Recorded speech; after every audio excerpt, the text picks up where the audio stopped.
Las deficiencias de nuestro transporte público son algo que afectan a todos los paraguayos en absolutamente todo el país, y esto parece no interesarles demasiado a algunos de los candidatos. Es al menos la opinión de un empresario del transporte que está siempre muy abierto a las conversaciones y que de hecho realizó un hilo con una crítica a los candidatos a presidentes que, bueno, hasta el momento, candidatos también de todo tipo podría ser, no solo a presidentes, a diputados, a senadores, que no se han acercado a brindar ningún tipo de interés con respecto a lo que podría mejorarse en nuestro transporte público a nivel nacional. Estamos en contacto con él, el creador del tuit, Renato Zucolillo, empresario del transporte, para que nos cuente un poquito sobre lo que lo impulsó a escribir esto y, por supuesto, hablar un poquito de esto que sabemos bien es un gran problema a nivel nacional hace ya muchos años. Renato, ¿cómo estás? Muy buenas tardes y gracias por atendernos. Buenas tardes, Gabriela, y buenas tardes a toda la audiencia también. Quiero agradecerles por el tiempo, ¿verdad? Y creo que hay una mala interpretación con respecto al tuit por lo que estaba mencionando. Yo no le estaba criticando a los candidatos por no hablar del transporte público. Era más una invitación porque yo veo cómo la gente se queja del transporte público, ¿verdad? Sí. Y realmente me apena mucho la situación porque tenemos muchos funcionarios también en la empresa Timbo, ¿verdad? Que la mayoría de la gente utiliza el transporte público. Y escuchar la historia, ¿verdad? Un día de lluvia, nos llega a su trabajo, ¿verdad? Y realmente simpatizar mucho. Y nosotros ahora que estamos involucrados del otro lado, sentimos que tenemos la oportunidad y tenemos el desafío de involucrarle a todos los actores en esto, ¿verdad? Que la gente que está corriendo para ser electo realmente entienda lo que está de los dos lados de la moneda, ¿verdad? Del lado del pasajero insatisfecho, conocemos esa realidad, sabemos que es absolutamente cierta. Acá nadie está tratando de negar eso, ¿verdad? Pero también queremos que la gente entienda las dificultades del lado del transportista. Que importante la aclaración, Renato, que mencionás, era una invitación más que una crítica. Están perfecto, pero sí, las críticas vienen siempre de los usuarios del transporte, justamente de la mayoría de los ciudadanos, porque hay una deficiencia tremenda y la gente quiere escuchar esas propuestas. Así que una invitación súper interesante la que le haces, de hecho, a los candidatos de todo tipo. Contanos un poco, ¿alguien se acercó, mencionabas en este hilo, una sola persona hasta el momento que se acercó a ver cómo ustedes trabajan, cuáles son las dificultades que tienen? ¿Quién fue esa persona? Así mismo, Gabriela, la persona que se acercó realmente a mí es Pablo Callizo. Él fue un compañero de fútbol luego mío, ¿verdad? Entonces yo le conozco hace bastante, pero cuando él estaba empezando su carrera política, yo le dije, che, vos sabés que, como siempre también vi que habla mucho de urbanismo, de transporte público, yo le dije, venid a visitar la empresa, a conocer también este lado, ¿verdad? Porque yo siento que muchas veces los planes son un poco muy idealísticos, ¿verdad? Y creo que tenemos que ir por paso. Como antes no teníamos nada, vamos a hacer un paso, después otro paso, otro paso. Entonces yo le invité a él a venir a ver. Vino en colectivo, luego me puso muy orgulloso.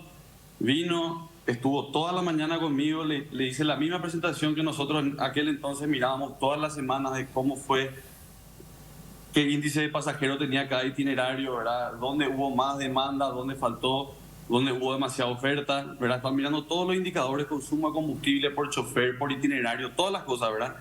Y realmente me gustó también que supo comprender los problemas del otro lado de la moneda, ¿verdad?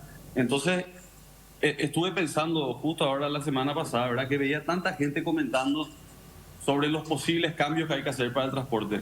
Y que si es que yo siento que tuvo un buen impacto tener esto con Pablo, ¿por qué no hacer la misma invitación a cualquier otra persona que está en la misma posición o que quiere también candidatarse a algo, ¿verdad? Y por suerte hasta ahora ya tenemos más o menos 15 confirmados para el próximo miércoles. ¿Qué es lo que ustedes plantean o qué es lo que proponen desde el sector? Porque es verdad, ustedes están del otro lado de la mesa, se encuentran también con ciertas dificultades con respecto a, bueno, seguramente los itinerarios o ciertas cláusulas o situaciones en las que les ponen a cada empresa. Usted es una empresa que funciona dentro de todo de una manera bastante positiva, de las que mejor funcionan, creo yo. ¿Qué es lo que proponen para que, bueno, esto se pueda ampliar y en realidad las cosas estén funcionando mejor a nivel país, y también en qué pueden aportar los políticos que se están candidatando ahora para que esto pueda fluir mejor y funcionar en el próximo periodo? A ver, yo creo que hay tres cosas principales que yo les quiero transmitir a ellos, y también estoy más que abierto a escuchar sus sugerencias, ¿verdad? Yo les quiero transmitir, o sea, les quiero demostrar realmente los ingresos y los egresos. Quiero también mostrarle la planilla al viceministerio, ¿verdad? Tengo que hablar con el viceministerio a ver si me dan permiso para publicar de la última tarifa, por decirle, ¿verdad? Y mirar nuestros indicadores contra los indicadores de la tarifa, ¿verdad?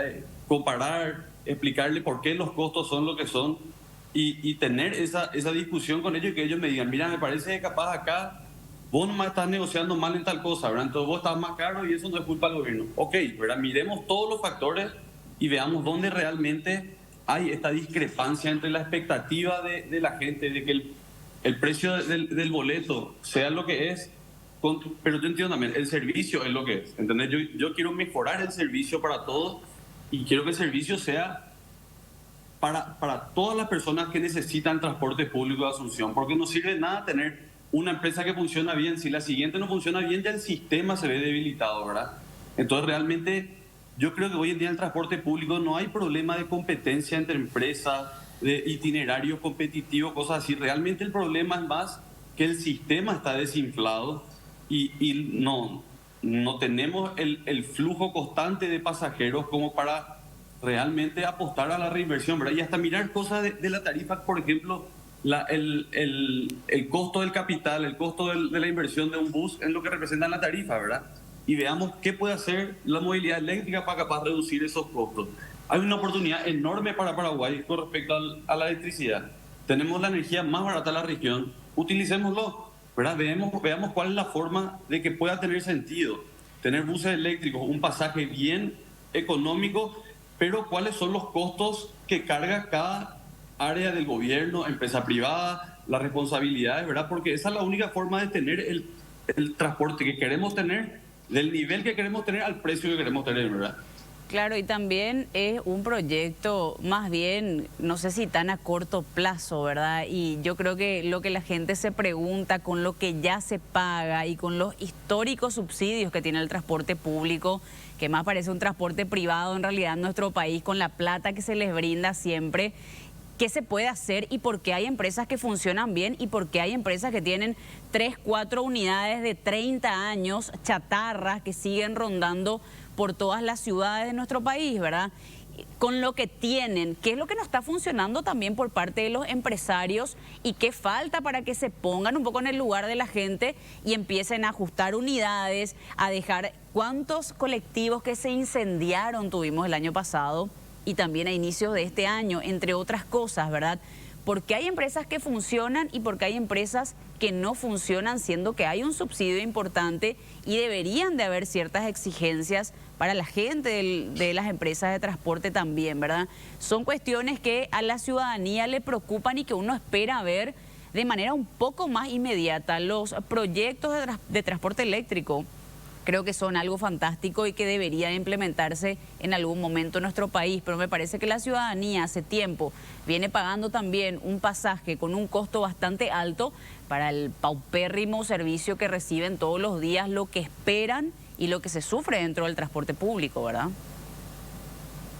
Estoy bastante de acuerdo con todo lo que acaba de decir. De nuevo, me pasó también en el tweet, por decirle, ¿verdad?, que la gente entra a discutir sobre algo que yo no estoy discutiendo. Yo no digo el servicio es excelente hoy en día, ni que hay muchísimo luego para mejorar. Yo solamente le hago la invitación a todos, hasta a gente que quiera entender cómo funciona el transporte público, que no esté ni siquiera involucrado en la política. Hubieron también personas que me pidieron. Yo no tengo ningún problema en mostrar los números, ¿verdad? Nosotros presentamos todos nuestros números ante el gobierno todos los años. Entonces, no todos los años, todos los meses. Entonces, no es que tenemos nada que ocultar, ¿verdad? Y lo de que el transporte eléctrico sea un poco más largo plazo, puede ser. Yo no creo que tenga que ser tan largo plazo. Yo creo que si se hace un ambiente favorable para la inversión, no requiere que sea un proyecto muy a largo plazo, ¿verdad? Y, de nuevo, ahora que se terminó de pagar Itaipú, ¿verdad?, eso significa que el gobierno paraguayo se va a terminar quedando con más plata si es que levantamos el consumo energético de Paraguay, ¿verdad? Me parece que es un ganar-ganar de los dos lados. Pero estoy completamente de acuerdo con la crítica que hace del transporte público, ¿verdad? Yo no sugiero que el transporte público paraguayo sea un transporte público envidiable en muchos países del mundo. A ver, Renato, si me permitís, ¿podés comentarnos del boleto que paga cada pasajero? ¿Cuánto por ciento paga el pasajero y cuánto por ciento se les paga a ustedes como subsidio? A ver, si me aguantás un segundito, voy a mirar en el último pago, luego te voy a decir exactamente. 3.400 paga el pasajero y en el último pasaje, que es el de... Bueno, un poco entrada de datos. Tarifa. 5.588. ¿Cómo? ¿3.400? El precio total del pasaje. ¿5.000? Uy, aguántame, acabo de cerrar el Excel.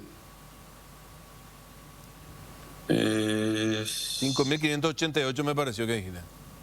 Así mismo, 5.588. Yo otra cosa que me gustaría que los medios cuando pasan los montos de subsidio también incluyan es la cantidad de pasajeros, ¿verdad? Hoy en día el subsidio es por pasajero y me parece que es justo, porque veo que mi nombre sale muy a menudo ahí, ¿verdad? Me gustaría que también pongan el contexto, decir, este es el monto por este volumen de pasajeros, ¿verdad? Solamente viendo el monto que se paga en subsidio parece que, no sé, no estamos viendo todos trillonarios, pero realmente con el costo del combustible que está hoy en día, uno se da cuenta que no es así la situación. A ver, si pasáramos a la electromovilidad, en el estimativo que ustedes tienen, el costo operativo se reduciría y eso repercutiría favorablemente, ¿creen, en el costo del pasaje? A ver, ahí hay una cosa importante, como el costo del bus es tan alto, si vos incluís el costo del bus, es más caro hoy en día. La parte clave es quién toma el costo de ese bus, ¿verdad? Porque si una entidad como Itaipú, por decirle, compra los buses y las empresas de transporte público utilizan los buses, explotan los buses, si no tuviera que pagar cuota, que es algo que obviamente no va a pasar, el pasaje estaría más o menos en 3.300 la última vez que vimos la planilla, si no me equivoco, ¿verdad? Realmente hay una posibilidad muy grande. Ahora, ¿cuánto tiene que pagar? ¿A cuántos años se podría financiar eso? ¿A qué tasa? Esa es la parte más importante, me parece, que es totalmente debatible una vez que vos metés las tasas a nivel tasa gobierno. Bueno, pero si al final Itaipú o Yacinetá compran los buses, al fin y al cabo, eso el Estado debería administrar, debería volverse una empresa pública al servicio de transporte. Ahí debería ser público, porque ¿de qué va a servir comprar los móviles y entregarlos a ustedes para que lucren? Para que lucren, no para que operen. Me parece que suponer que solamente tener el bus con una mala administración va a lucrar, me parece que es muy equivocado, ¿no? ¿Verdad? Pero con respecto a eso, en muchos países del mundo el Estado compra los buses, te hace como un leasing de los buses y ese leasing también lo anclas al itinerario. Así a la hora de que haya algún problema que no se están cumpliendo los itinerarios, se le puede sacar la línea a esa empresa. Eso me parece que es algo totalmente factible, ¿verdad? Así vos asegurás del lado gobierno que se cumplan tus indicadores y tus metas de cumplimiento de servicio y también podés tener la tarifa al precio que querés. No, yo nomás tengo, digamos, un recuerdo de una muy mala experiencia cuando se le hizo al sector empresarial del transporte préstamos en condiciones, el BNF en condiciones que cualquiera no va a tener, y muchos de sus colegas no cumplieron con aquello. Lamentablemente, acá en Paraguay, el tema de la justicia no funciona bien, sí, pero ustedes saben bien, Renato, quiénes fueron. Y a eso quiero llegar, quiero preguntar. Nosotros no tuvimos nada que ver, nosotros ni siquiera tuvimos el bono de Cartes para la compra de los buses. Nosotros entramos 100% con capital propio y con, mentira, mucha deuda, ¿verdad? Entonces no es que nosotros fuimos parte de ningún programa anterior, ¿verdad? Para tener esas manchas. Entiendo y respeto la opinión, ¿verdad? Pero nosotros, hermanos, no somos así, ¿verdad?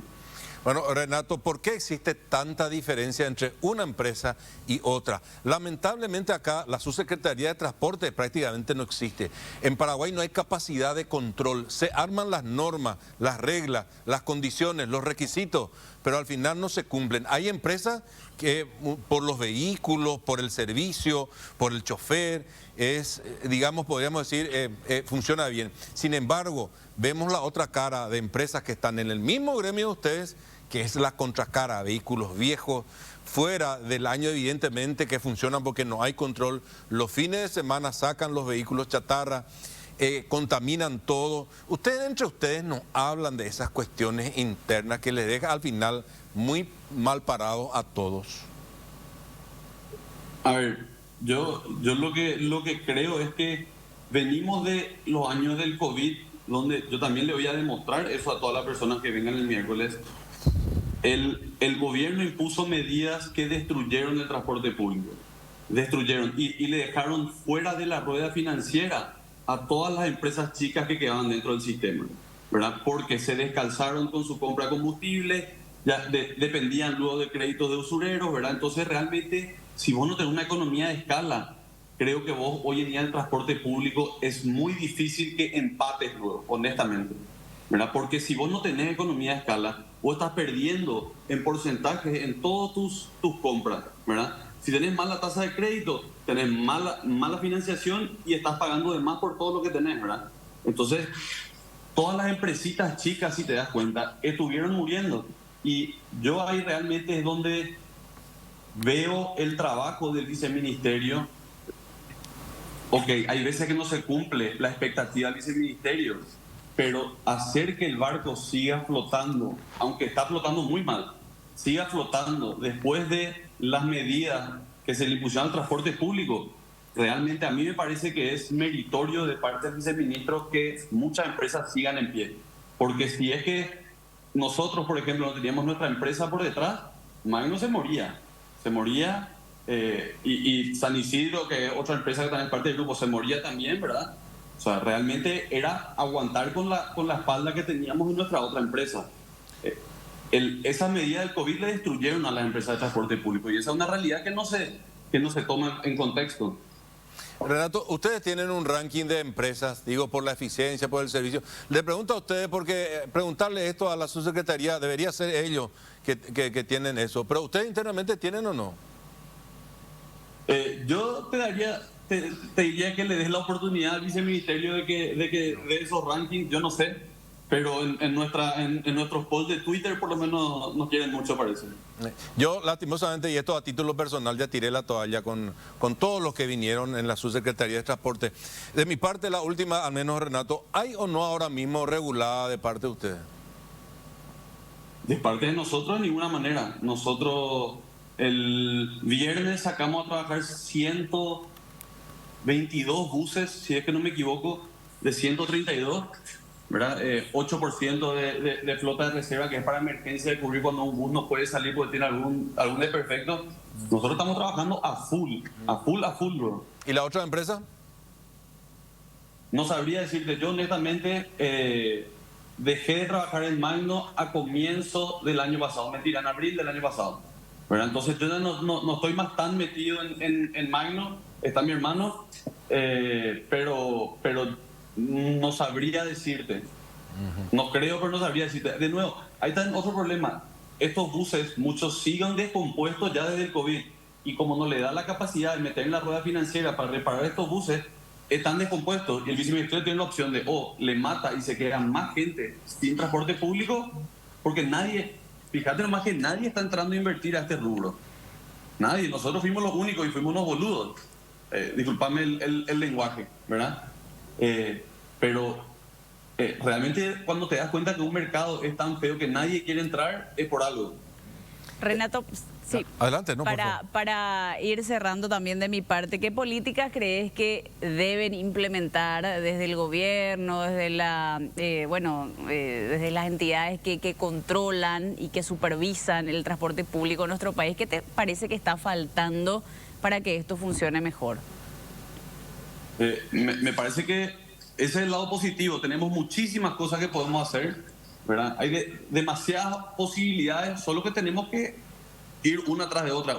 Una muy simple, que nosotros, por ejemplo, cuando fuimos a conocer la empresa Transmilenio en Bogotá, los carriles exclusivos para los buses, parece una boludez, pero si vos agilizás 20% el tránsito, necesitas 20% menos buses para poder cubrir todo el sistema. ¿Qué significa? Que compras 20% menos buses o das 20% mejor servicio, que es el problema hoy en día, ¿verdad? Solamente al agilizar un carril para los colectivos.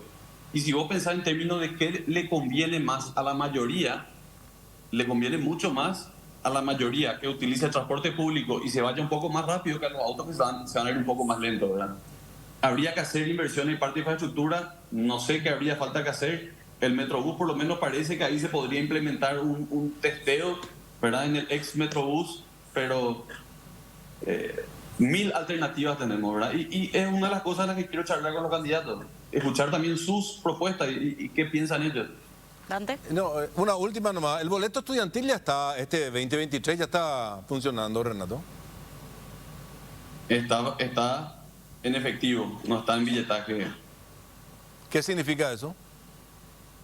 Y que pagan en efectivo, no pagan con la tarjeta de billetaje. Creo que no está todavía bien cerrado eso con el... O sea que el estudiante hoy día, si quiere llegar a la escuela o al colegio, tiene que pagar su pasaje. Tengo entendido que sí. Bueno, Renato, muchísimas gracias por el contacto, por contarnos un poco las expectativas que tienen con la apertura de charlar, hablar con los políticos a candidatarse y también, por supuesto, gracias por atendernos. Claro que sí, muchísimas gracias a ustedes por el tiempo y el espacio. Que tengan buenas noches. Bueno, Renato Zucolillo, empresario del transporte, hablando un poco de esta falta de interés aparente que hay por parte de los candidatos a charlar un poco sobre las deficiencias del transporte público y también de paso hablamos un poquito de cómo está funcionando eso, Dante, ¿eh? No es lo mejor. Pero te fijaste lo último, las clases ¿hace cuánto que comenzaron? Hace 2 semanas. ¿Más? Más de 2 semanas, casi un mes. Bueno, pero eso es lo que pasa en Paraguay. El boleto estudiantil tiene que comenzar a regir cuando comienzan las clases. Empiezan las negociaciones, cómo se arreglan, estarán hablando. Lastimosamente, Renato es un jugador dentro de un grupo de jugadores que algunos, y tienen así altibajos los jugadores. Claro. Tener los que más o menos juegan bien y los otros que están en el fondo. Imagínate, quería saber, yo le iba a preguntar, pero no va a saber él, ¿verdad? No me va a decir tampoco luego. ¿Van a trabajar para algún color político el 30 de abril, como siempre lo hacen? No. ¿Y a cambio de qué van a trabajar si van a trabajar? Y también, Dante, lo del COVID, ¿verdad? Mucho antes que venga la pandemia, nuestro transporte público está en una decadencia, pero tremenda. Y si cerraron empresas que eran chicas, eran empresas que seguramente tenían 2, 3 unidades ocupando una línea de servicio y una ruta que por ahí podría ser mucho más eficiente con una empresa que sí trabaje mejor. Así que algunas de las cosas que pudimos charlar también hoy con esto, que preocupa tanto todos los días a tantos paraguayos.